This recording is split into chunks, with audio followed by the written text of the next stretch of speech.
Hey guys, Fitness Science here and welcome to the Steroid series.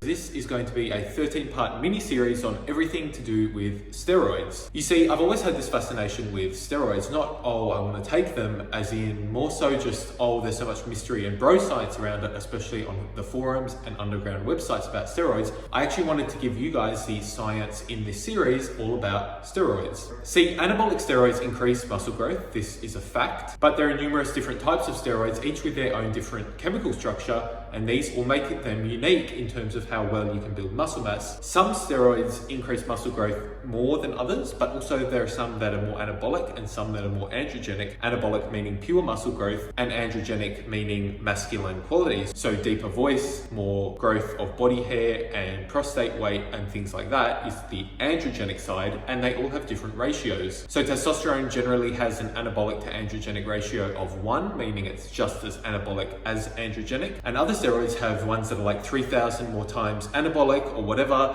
compared to androgenic, and the other way around. So it is quite confusing, and I wanted to just take this time throughout this series to explain everything about steroids from the scientific point of view. Because whilst there was a lot of information and bro science out there on forums and underground websites about steroids, this didn't really satisfy me. You know me guys, it's all about the science of fitness here, and I wanted to dig deeper in this mini series all about the science of steroids. So in this series, we're going to understand the biological mechanisms behind steroids, the physiology, what's actually happening at a muscular cellular level, and I really want to educate you guys on the biology and the physiology of what's actually going on with steroid use. So this is why I'm here, a 13-part mini-series on everything from the androgen receptor itself, so how our cell tells our body to put on muscle mass, the pharmacology of steroids and the chemical structure.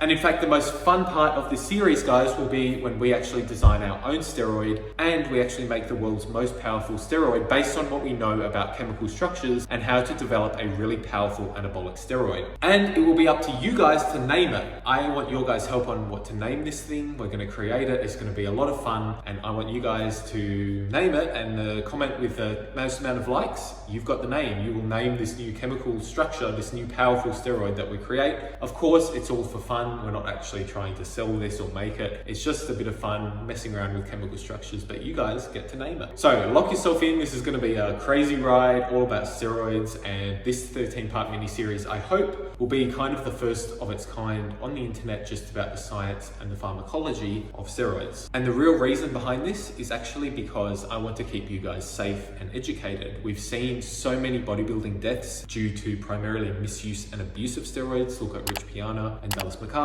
Dallas McCarver had a heart almost 3 times as big as normal, died of a heart attack at age 26, which is exceedingly rare, 3 in 1,000 chance of dying. And it was directly because of his steroid use. He had huge amounts of plaque in his coronary arteries. And that's why I want to educate you guys. I want this to be the most comprehensive series on the internet all about steroids. And we're starting right here with the introduction, and that is to keep you guys safe and healthy in the fitness industry if you do decide to take this decision to go down this route with professional bodybuilding, with the way it's going. I just want you guys to be as educated as possible. And of course, this is all my own opinion. Always speak to your doctor, but it's about keeping you healthy and safe in the fitness industry, and that's my primary goal. So lock yourself in and let's get ready to do some learning over the next few weeks. This is going to be a very interesting series, but hope you guys come along for the ride, and I'm really looking forward to sharing this with you. Fitness Science signing out.